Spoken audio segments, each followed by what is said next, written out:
क्या सच में स्वर्गदूत होते हैं? वे कैसे दिखते हैं? क्या उनके पंख होते हैं? क्या वे आज भी मनुष्यों की सहायता करते हैं? और उनका मुख्य कार्य क्या है? आज की इस वीडियो में हम पवित्र बाइबल, आध्यात्मिक ग्रंथों और विश्वास के आधार पर स्वर्गदूतों के बारे में पूरी सच्चाई जानेंगे। तो वीडियो को अंत तक जरूर देखें, क्योंकि अंत में एक ऐसा संदेश है जो आपके जीवन को छू सकता है। स्वर्गदूत कौन हैं? Who are angels? स्वर्गदूत ईश्वर द्वारा सृजित आध्यात्मिक प्राणी हैं। वे मनुष्यों की तरह शरीर से नहीं, बल्कि आत्मा के रूप में बनाए गए हैं।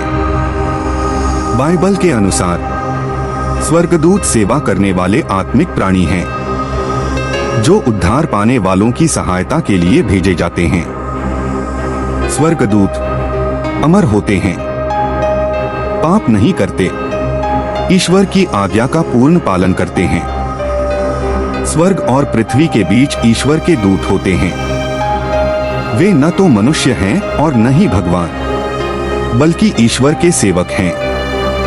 स्वर्गदूत कैसे दिखते हैं? बहुत लोग सोचते हैं कि स्वर्गदूत हमेशा सफेद वस्त्रों में पंखों के साथ दिखाई देते हैं, लेकिन बाइबल में उनके रूप अलग अलग बताए गए हैं। मनुष्य के समान रूप। कई बार स्वर्गदूत साधारण मनुष्य जैसे दिखे हैं। उदाहरण, अब्राहम के पास आए 3 व्यक्ति। मरियम के पास स्वर्गदूत गब्रिएल आया। लोग अक्सर पहचान भी नहीं पाते कि वे स्वर्गदूत हैं। तेजोमय और प्रकाश से भरे। कई बार उनका रूप इतना तेजस्वी होता है कि मनुष्य डर से कांप उठता है। बाइबल कहती है, उसका मुख बिजली के समान चमकता था और वस्त्र बर्फ के समान उज्जवल थे। इसलिए स्वर्गदूत अक्सर कहते हैं, डरो मत। पंखों वाले स्वर्गदूत। कुछ विशेष स्वर्गदूतों के पंख होते हैं। सेराफिम ईश्वर की महिमा गाते हैं। केरूबिन कई चेहरे, पवित्रता के रक्षक। बाइबल के अनुसार स्वर्गदूतों की विभिन्न श्रेणियां हैं। महादूत सबसे शक्तिशाली स्वर्गदूत। मीकाएल युद्ध का स्वर्गदूत, शैतान से युद्ध करता है। गब्रिएल संदेशवाहक, यीशु के जन्म का संदेश। संरक्षक स्वर्गदूत, हर व्यक्ति के लिए ईश्वर एक रक्षक स्वर्गदूत नियुक्त करता है।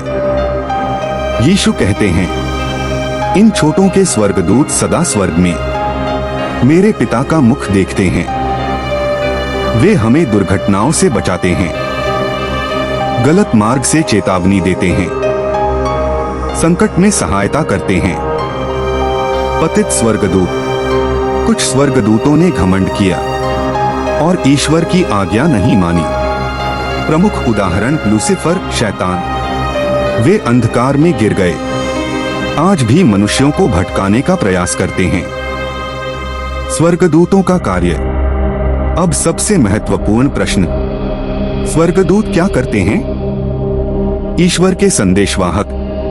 भविष्यवाणी देना, चेतावनी देना, शुभ समाचार सुनाना, मनुष्यों की रक्षा। वह अपने स्वर्गदूतों को तेरे विषय में आज्ञा देगा कि वे तेरी रक्षा करें। बुराई से युद्ध, शैतान और दुष्ट आत्माओं से लड़ते हैं, आत्मिक युद्ध में भाग लेते हैं। आत्मा को स्वर्ग ले जाना। लाजर की आत्मा को स्वर्गदूत स्वर्ग ले गए। न्याय के दिन तुरही बजाना, चुने हुओं को इकट्ठा करना। क्या स्वर्गदूत आज भी हमारे साथ हैं? हाँ, ईश्वर आज भी स्वर्गदूतों को भेजता है। कई लोगों ने चमत्कारी बचाव अनुभव किया। दुर्घटना में अज्ञात सहायता, अचानक सही मार्गदर्शन। कई बार हमें पता भी नहीं चलता कि मदद करने वाला कोई मनुष्य नहीं, बल्कि स्वर्गदूत था। हमें स्वर्गदूतों से क्या सीखना चाहिए? आज्ञाकारिता, नम्रता, सेवा भाव, ईश्वर पर पूर्ण विश्वास। स्वर्गदूत स्वयं महिमा नहीं लेते, वे हमेशा कहते हैं महिमा केवल ईश्वर को मिले। प्रिय दर्शकों, स्वर्गदूत हमें यह याद दिलाते हैं कि हम इस संसार में अकेले नहीं हैं। जब आप डरते हैं, स्वर्गदूत आपके साथ हैं। जब आप रोते हैं, वे प्रार्थना करते हैं। जब आप भटकते हैं, वे मार्ग दिखाते हैं। बस हमें ईश्वर पर भरोसा रखना है। यदि आपको यह वीडियो अच्छा लगा हो तो लाइक, शेयर और सब्सक्राइब जरूर करें।